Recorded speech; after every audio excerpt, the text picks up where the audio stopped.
Sorry उल्टा कह रहा ना, ये एक्सपेंडिचर को कम करना होगा ना। अगर हमें डेफिसिट को कम करना है तो अपने खर्चे को कम करना पड़ेगा, we have to do the reduce the expenditure, या फिर हमें अपने कमाई को रसीद को बढ़ाना पड़ेगा, ये दो चीज़ करना पड़ेगा।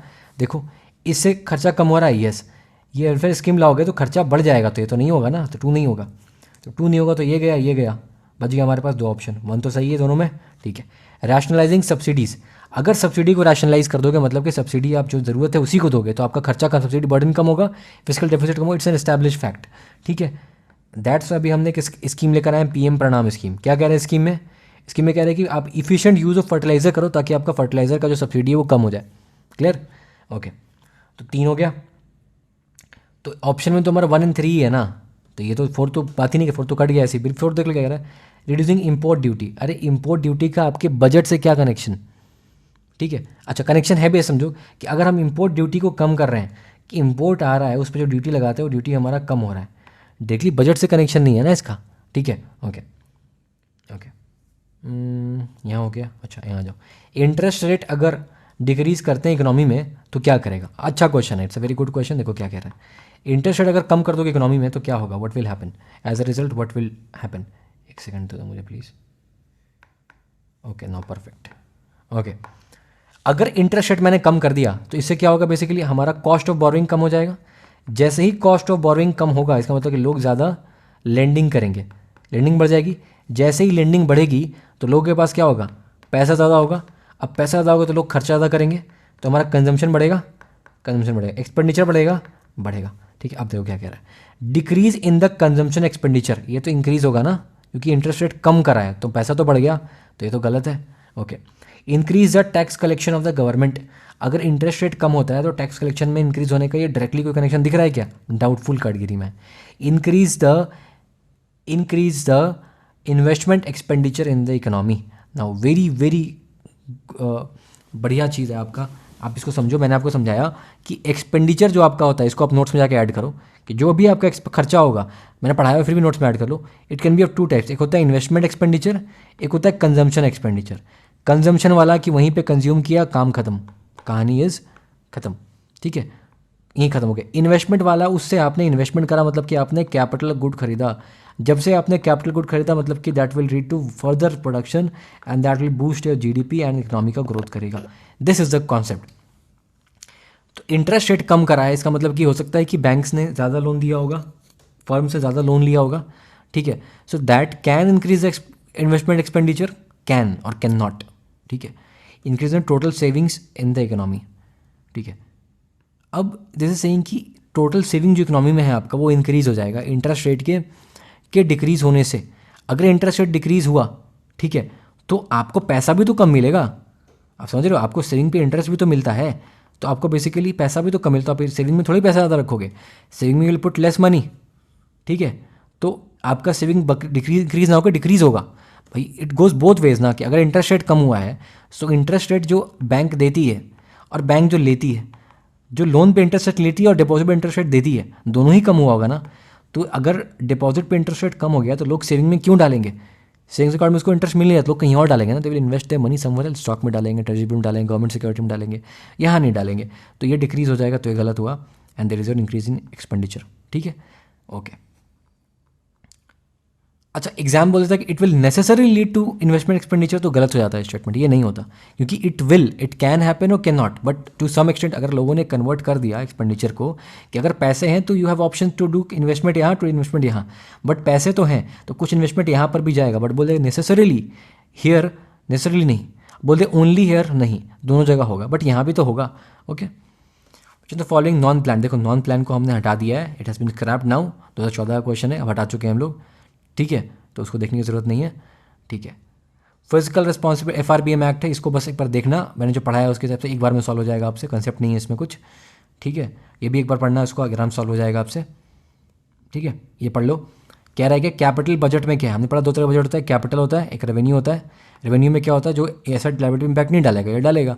अब कह रहा है कि इसमें से कौन सा कैपिटल इंक्लूड होगा, एक्सपेंडिचर ऑन, मैंने तरीका क्या सिखाया आपको, वो तरीका अप्लाई करो, expenditure on the acquisition of asset like road building. देखो अगर आपने खर्च क्या एक्सपेंडिचर कह रहा है मतलब कि खर्चा तो कर दिया, तो एक्सपेंडिचर तो हो गया, ठीक है, तो इट्स अ खर्चा। अब क्वेश्चन क्या है, तो पैसा गया तो मतलब कि इट्स अ खर्चा।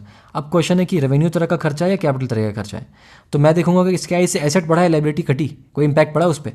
तो अगर मैंने एसेट लिया लाइक अ रोड, बिल्डिंग, इस पर मेरे को रिटर्न आ सकता है। So it's kind of a return to me, asset मैंने क्रिएट करा, so I have done some creation of assets, so it is a kind of your capital expenditure.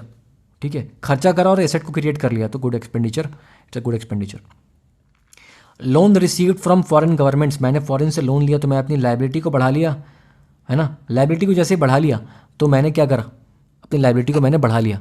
So that is a kind of your खर्चा तो है, it's is a खर्चा और income it is an income ना, loan लिया है मैंने, तो it's a kind of receipt. कैसा रसीट होगा, कैपिटल रसीट होगा, क्योंकि इसे लाइबिलिटी को बढ़ाया है, तो ये एक्सपेंडिचर ना होकर रसीट है। ठीक है, it's a capital receipt, CR। ठीक है, loan and advances granted to the states and union territories. अब समझो, सेंट्रल गवर्नमेंट ने स्टेट को लोन दिया, जैसे ही इसको लोन दिया, इसको इसमें इंटरेस्ट मिलेगा, तो दिस इंटरेस्ट, जैसे इंटरेस्ट मिलेगा तो लोन लेना इज़ अ लाइबिलिटी, लोन देना इज़ एन एसेट, और लोन लेना is an liability. And liability of what kind, आप ले रहे हो तो मतलब इनकम आ रहा है, it's a kind of your asset, sorry it's a kind of your receipt.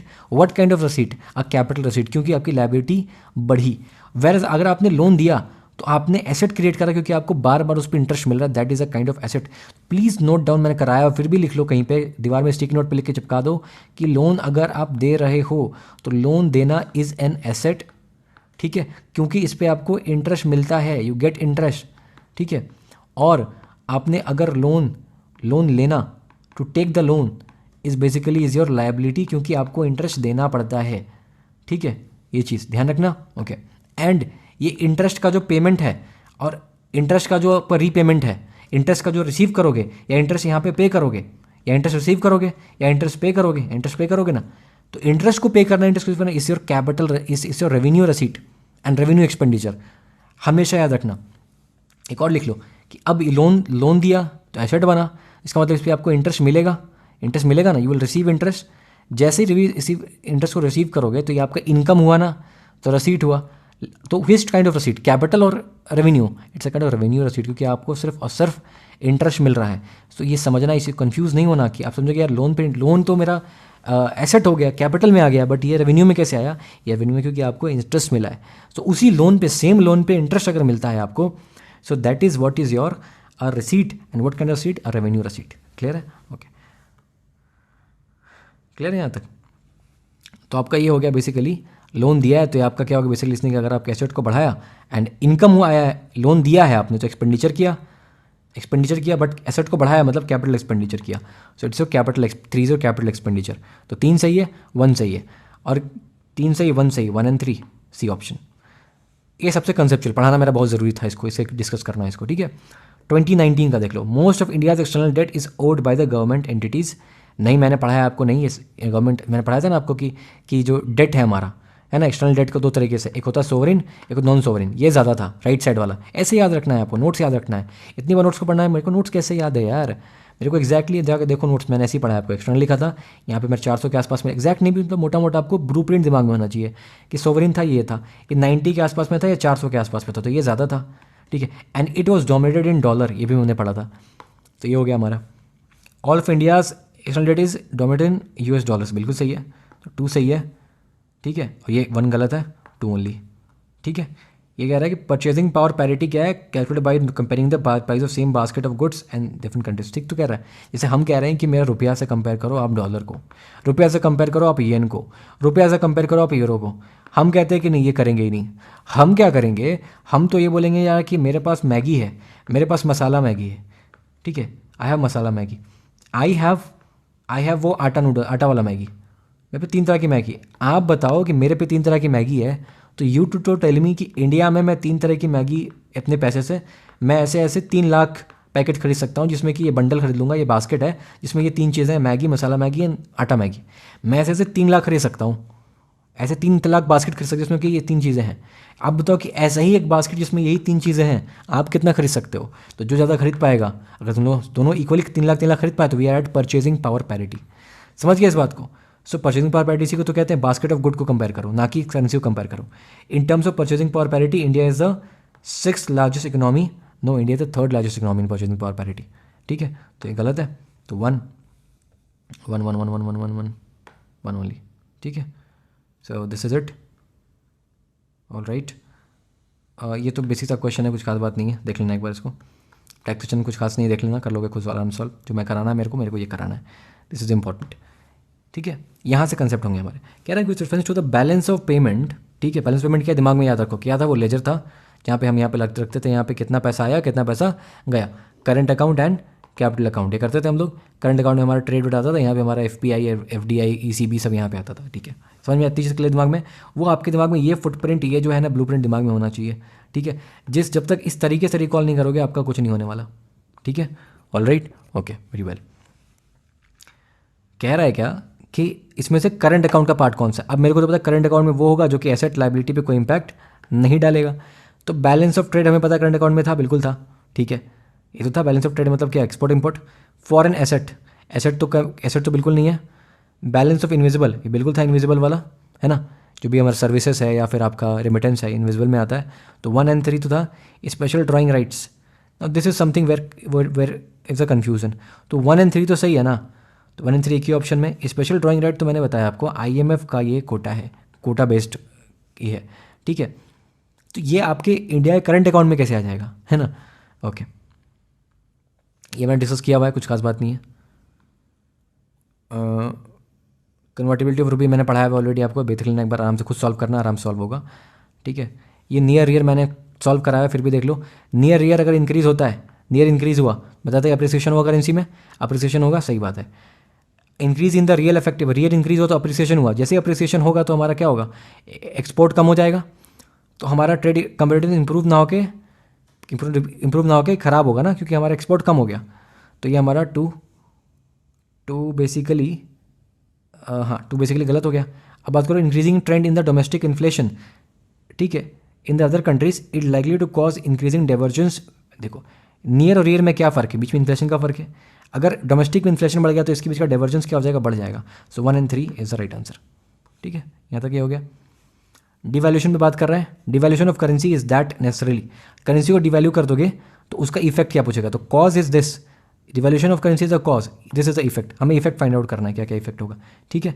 डिवैल्यूशन करो करेंसी, डिवैल्यूशन क्या होता है कि deliberately done by the RBI, ठीक है। RBI करेंसी की वैल्यू कम करेगी।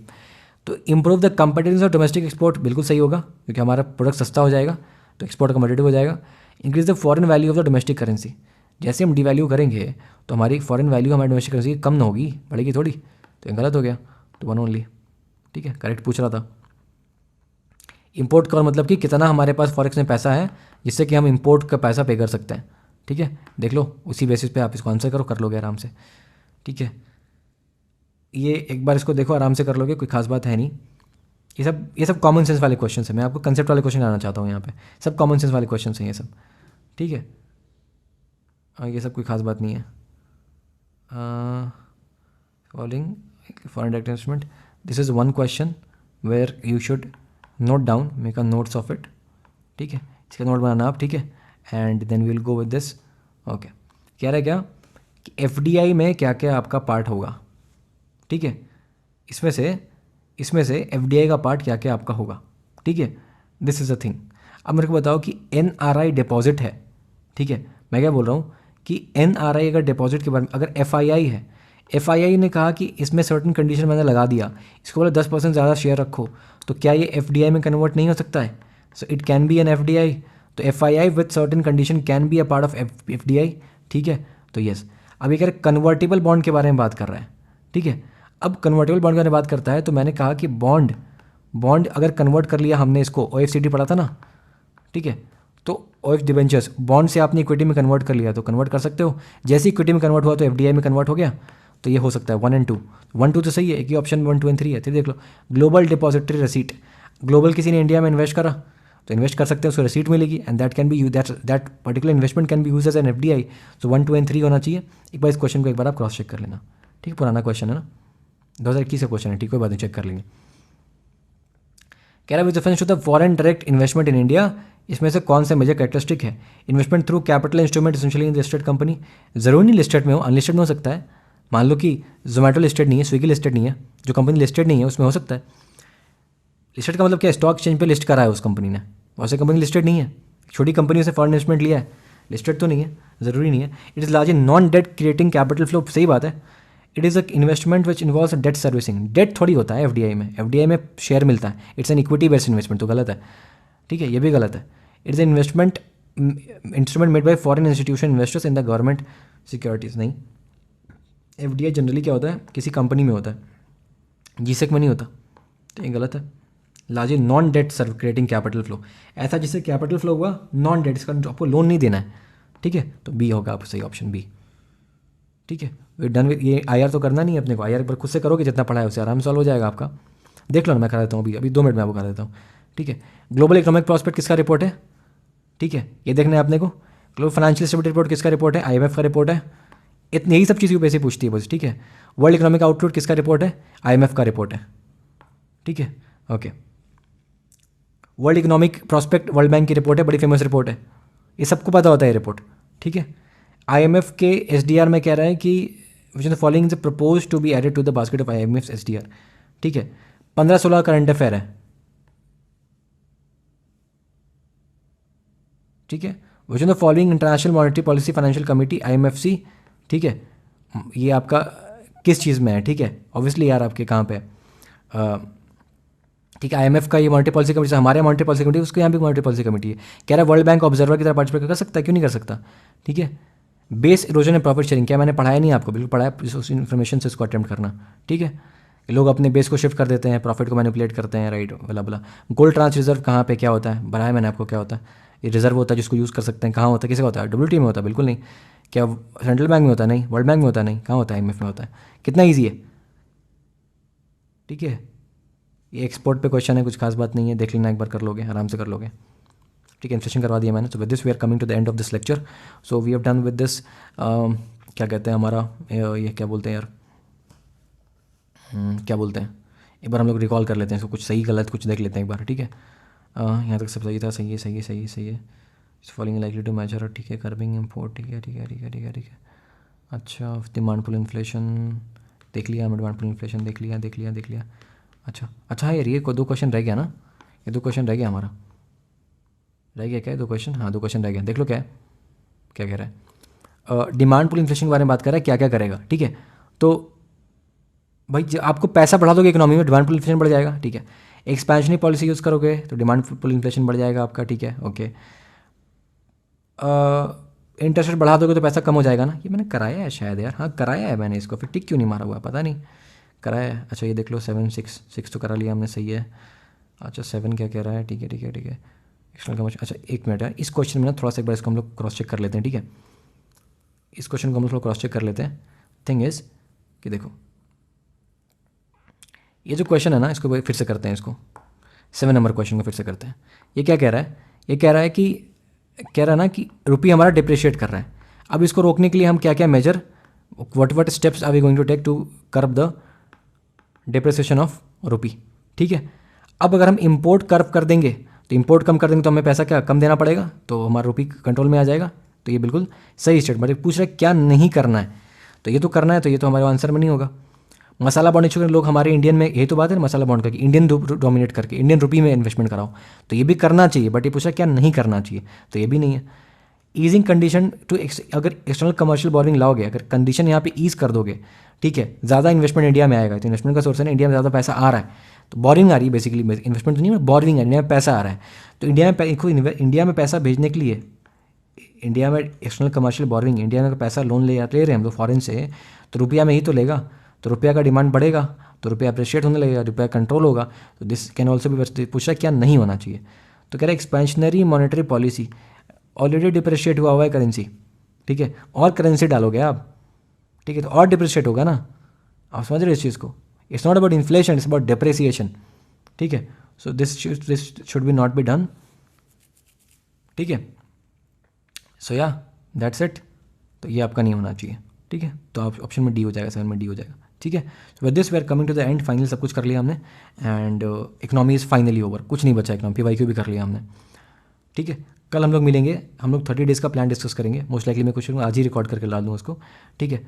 उसके बाद हम लोग सिंपली अपनी गवर्नमेंट स्कीम की वीडियो करेंगे, देन हम एशियंट हिस्ट्री करेंगे, then will start with super 100, ठीक है। Alright, so I will take your leave, till then take care, keep hustling, keep studying, bye, God speed.